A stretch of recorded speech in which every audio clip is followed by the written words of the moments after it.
Hi అండి, అందరికీ నమస్కారం. వెల్కమ్ టు అవర్ ఛానల్ తెలుగువారి ముచ్చట్లు. ఈరోజు మనం చెప్పుకునే కథ పేరు ఎక్స్ ఎడ్యుకేషన్. రచయిత గురజాడ శోభా పేరిందేవి గారు. మైత్రి బొమ్మలతో ఆడుకుంటున్న మైత్రి తలెత్తింది. ముకుంద్ తన చేతిని ఆమె ముందుకు చాపాడు.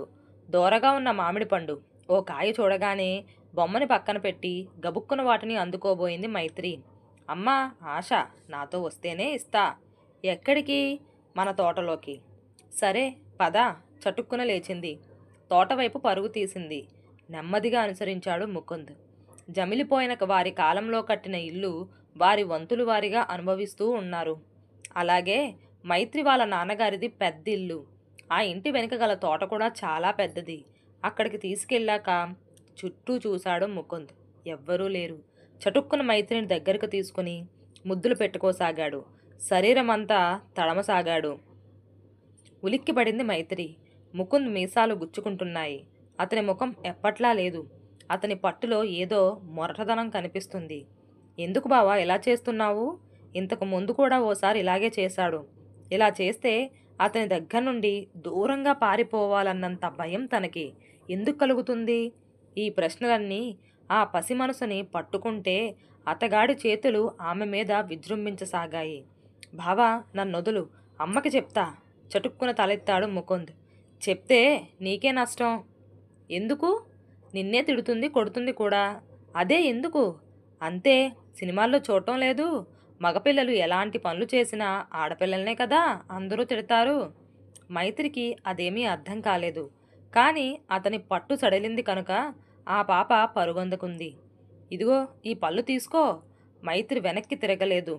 ఇంట్లోకెళ్ళినా ఆ అమ్మాయి చటుక్కున తల్లిని వాటేసుకుంది. అమ్మా, ముకుందుని మన ఇంట్లోంచి పంపించెయ్యు. అదేమిటే? వాడు మంచివాడు కాదమ్మా. నీకంటే అంత పెద్దవాడిని పట్టుకొని వాడు అనకూడదు, తెలిసిందా? అయినా వాళ్ళ ఊళ్ళో ఇంత చదువు సదుపాయాలు లేవు కనుక ఇక్కడ ఉంటున్నాడు. ఇంట్లో ఉన్న వాళ్ళని మర్యాద చెయ్యాలి కానీ మా ఇంట్లోంచి పో అని అంటావా? తప్పు కదూ? తల్లివైపు నిస్సహాయంగా చూసింది మైత్రి. తరువాత తండ్రి గదిలోకి వెళ్ళింది మైత్రి. నాన్న, నాన్న, బావని వాళ్ళ ఊరికి పంపించేయి నాన్న. ఎందుకమ్మా? బాగా అల్లరి చేస్తున్నాడు. గట్టిగా నవ్వాడు మైత్రి తండ్రి. ఎక్కడైనా మీసాలు గెడ్డాలు వచ్చి కాలేజీలో చదువుకునే వాళ్ళు అల్లరి చేస్తారా? నీలాంటి చిన్నపిల్లలు చేస్తారు కానీ. అతను చేస్తున్నది అల్లరి పనే. అది ఇంకా చెడ్డదని తెలుసు మైత్రికి. కానీ తండ్రికి చెప్పలేని సంగతి అది. ఆ పాపకి ఏడుపు తన్నుకు రాసాగింది. ఎవరికి చెప్పుకోవాలి తన సమస్య?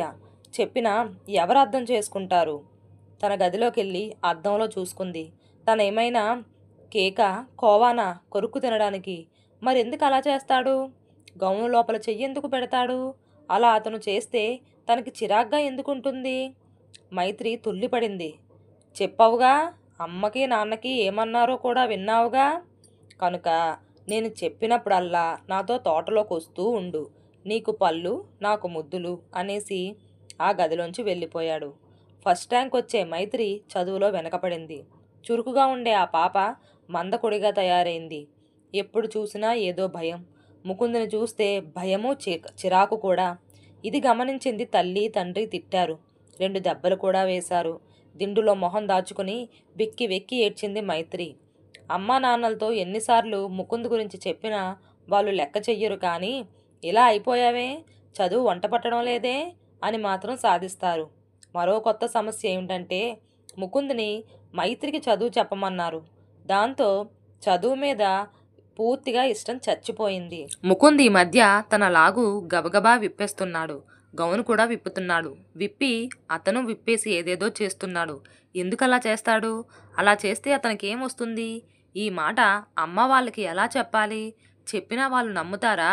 ఇంతకు ముందు దాకా హాయిగా రాత్రిలో నిద్ర పట్టేది అమ్మా నాన్నల దగ్గర పడుకుంటే. కానీ ఈ మధ్య నువ్వు పెద్దదానివయ్యావు, నీ గదిలో నువ్వు పడుకోవాలి అంటూ ఆ అమ్మాయిని వేరే గదిలో పడుకోబెట్టసాగారు. వద్దు, నేను మీతోనే పడుకుంటాను అని ఏడ్చింది, బ్రతిమాలింది. కానీ వాళ్ళు వినలేదు. తమ్ముడు చిన్నవాడు కనుక మాతో పడుకుంటాడు, నువ్వింకా పెద్దవాళ్ళతో పడుకోకూడదు.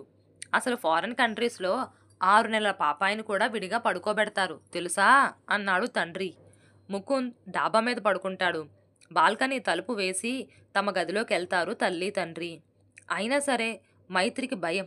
ఏ రాత్రి వేళలో అతని గదిలోకొచ్చి తననేదో చేస్తాడని. అందుకని రాత్రి ఆ పాపకి సరిగ్గా నిద్ర రాదు. చీమ చిటుక్కుమన్న భయం. దానివల్ల తెల్లారేసరికి తలనొప్పి, నిద్ర. ఓ రోజు రాత్రి బాగా గాలి వానగా ఉండడంతో ముకుంద్ డాబా మీద కాక ఇంట్లోనే పడుకోవాల్సి వచ్చింది. ఆ సంగతి మైత్రికి తెలీదు. ఆ రోజు బాగా జలుబు దగ్గు ఉండడంతో మందేసి పడుకోబెట్టింది తల్లి. ఆ మందు తాలూకు మత్తు వల్ల మగతగా పడి ఉన్న మైత్రి మీదకి ఏదో పాకుతున్నట్లుగా తోచి మెలకు వచ్చింది. ముకుంద్ మదుపుటేనులాగా మైత్రి మీదకి వస్తూ వస్తూ ముందు చేసిన పని ఆ పాప నోరు మూసేయటం. బయట వాన గాలి ముకుంద్ మీద పడటం, నోరు మూసేయటం ఇదంతా చూసి భయంతో స్పృహ తప్పింది మైత్రికి. మళ్ళీ ఆ పాపకి స్పృహ వచ్చేసరికి ఆసుపత్రిలో ఉంది. తల్లి తండ్రి ఆతృతగా చూస్తూ నిలబడ్డారు. భయంగా వాళ్ళిద్దరి వైపు చూసింది మైత్రి. తరువాత ఆ పాప కళ్ళు చుట్టూ చూశాయి. ఎక్కడైనా ముకుంద్ ఉన్నాడేమో అన్నట్లుగా. ఇంకెక్కడే ముకుంద్ తన పని పూర్తి చేసుకున్న వెంటనే పలనం చిత్తించసాగాడు. పొద్దున్నెప్పుడో కూతురి మూలుగు విని గదిలోకెళ్ళిన ఆ అమ్మాయి తల్లి ఆ పాప పరిస్థితి చూసి షాక్ తింది. గబగబా భర్తను తీసుకొచ్చింది. వాళ్ళిద్దరూ మైత్రిని ఆసుపత్రిలో చేర్చారు. అప్పుడే తెలిసింది ఆ దంపతులకి మైత్రిని అంత భయంకరంగా బలాత్కరించిందెవరో. అంతేకాదు, మైత్రి ఆ ముకుంద్ని పంపించేమని పదే పదే ఎందుకు బ్రతిమాలుకునేదో కూడా అర్థమైంది. తనకి చేతనైన రీతిలో చెప్పింది పాపం ఆ చిన్నారి. కానీ పెద్దవాళ్లే అర్థం చేసుకోలేదు. మన దేశంలోని తల్లిదండ్రులంతే. పిల్లలకి ప్రేమను పంచి కావలసినవన్నీ కొనిస్తే చాలని అనుకుంటారు. కానీ వయసొస్తున్న పిల్లలకి కూడా వయసు రావటం అంటే ఏమిటో, దానివల్ల వారిలో శారీరకంగానూ మానసికంగానూ ఏ విధమైన మార్పులు వస్తాయో, అప్పటికి ఆ మార్పు తరువాత వాళ్ళెలా నడుచుకోవాలో చెప్పరు. మాకు మాత్రం మా పెద్దవాళ్ళు ఏమైనా చెప్పారా? మేమే తెలుసుకోలేదు, అలాగే వాళ్ళు తెలుసుకుంటారు అని తేలిగ్గా తీసి పారేస్తారు.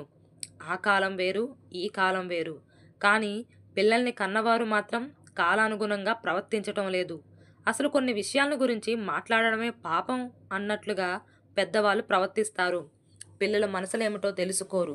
ఆ మనసుల్లో ఏ రకమైన మదనం ఉందో ఊహించే ప్రయత్నమే చెయ్యరు. 10 ఏళ్ల ఆడపిల్లకి తల్లులు రజస్వల కావటం అంటే ఏమిటో, దానివల్ల వచ్చే మార్పులేమిటో వివరంగా చెప్తే ఎంత ఉపయోగం ఉంటుంది? అలాగే మగపిల్లలకి తండ్రులు వారి గొంతులో వస్తున్న మార్పుని, మూతి మీద మొలవబోతున్న మీసాలను గురించి చెప్పి మానసికంగా కూడా ఆ వయసులో వచ్చే మార్పులను గమనింపజెయ్యాలి. ఈ కాలం పిల్లలు ఒకళ్ళిద్దరే ఉంటారు కనుక పెద్దక్క పెద్దన్నో చెప్పే ప్రసక్తి లేదు.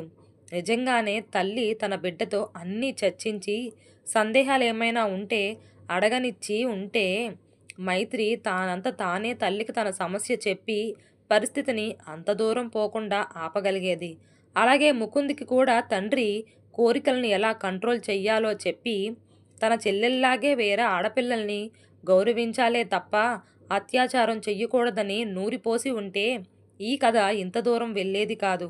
ఏదేమైతేనే మైత్రి మళ్ళీ పాత మైత్రి కాలేదు. మగవాళ్ళని చూస్తూనే గజగజలాడిపోయే ఆమె పరిస్థితిలో మార్పు రాలేదు. ఈ మైత్రి లాంటి పాపల పరిస్థితుల్లో మార్పు రావాలంటే ముందు వాళ్ళ తల్లిదండ్రుల్లో మార్పు రావాలి. సెక్స్ ఎడ్యుకేషన్ తప్పనిసరి అని, అది నేర్పించాల్సింది తామేనని గుర్తుంచుకోవాలి.